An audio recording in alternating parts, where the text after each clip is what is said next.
आपके समक्ष यजुर्वेद के 40वें अध्याय का 5वां मंत्र है, जिसका विषय है विद्वानों के निकट और अविद्वानों के ब्रह्म दूर है। मंत्र है ओम तदेजति तन्नेजति तद दूरे तदंतिके तदंतरस्य सर्वस्य तदु सर्वस्याय वहातः। इस मंत्र के भावार्थ में ऋषिध्यान लिखते हैं, हे मनुष्यों, वह ब्रह्म मूढ़ की दृष्टि में कंपनता जैसा है। वह आप व्यापक होने से कभी नहीं चलायमान होता।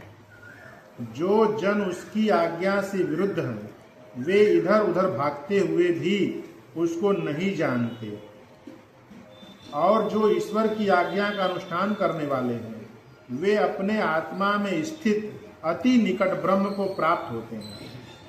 जो ब्रह्म सब प्रकृति आदि के बाहर भीतर अवयवों में अभिव्याप्त होके अंतर्यामी रूप से सब जीवों के सब पाप पुण्य कर्मों को जानता हुआ यथार्थ फल देता है, वही सबको ध्यान में रखना चाहिए और उसी से सबको डरना चाहिए। अब ये जो यजुर्वेद के 40वें अध्याय का 5वां मंत्र है, वह स्पष्ट रूप से यह कहता है कि मूढ़ जो है, अज्ञानी जो है, उससे ईश्वर बहुत दूर है अज्ञान के कारण, और जो ज्ञानी है, विद्वान है, उसके ज्ञान के कारण ईश्वर उसके एकदम नजदीक से भी नजदीक है। ठीक, और वो नजदीक होने से वो आपके सभी क्रियाकलापों को देख रहा है। ठीक है, तो जो उस परमात्मा की आज्ञा अर्थात जो वेद है, वेद में जो परमात्मा ने मनुष्यों को आदेश दिया है, आज्ञा दिया है, जो व्यक्ति अपने जीवन में उस आज्ञा का पालन करेगा वो परमात्मा को जान भी पाएगा या समझ पाएगा या उसका साक्षात्कार कर सकता है। लेकिन जो परमात्मा की आज्ञाओं का पालन नहीं करेगा वो कभी भी परमात्मा का साक्षात्कार नहीं कर सकता है। ये सत्य है।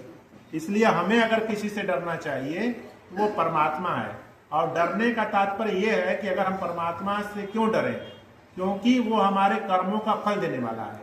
वो हमारे सभी कर्मों को जानता है कि हम क्या कर रहे हैं क्या नहीं कर रहे हैं।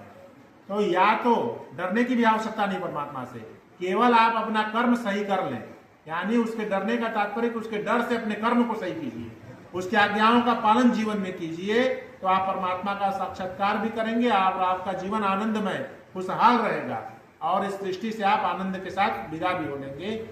इसलिए हम सभी को चाहिए कि वेदों को निश्चित रूप से पढ़ें, और पढ़ने के उपरांत जो परमात्मा ने आदेश किया है उस आदेश को हम अक्षरशः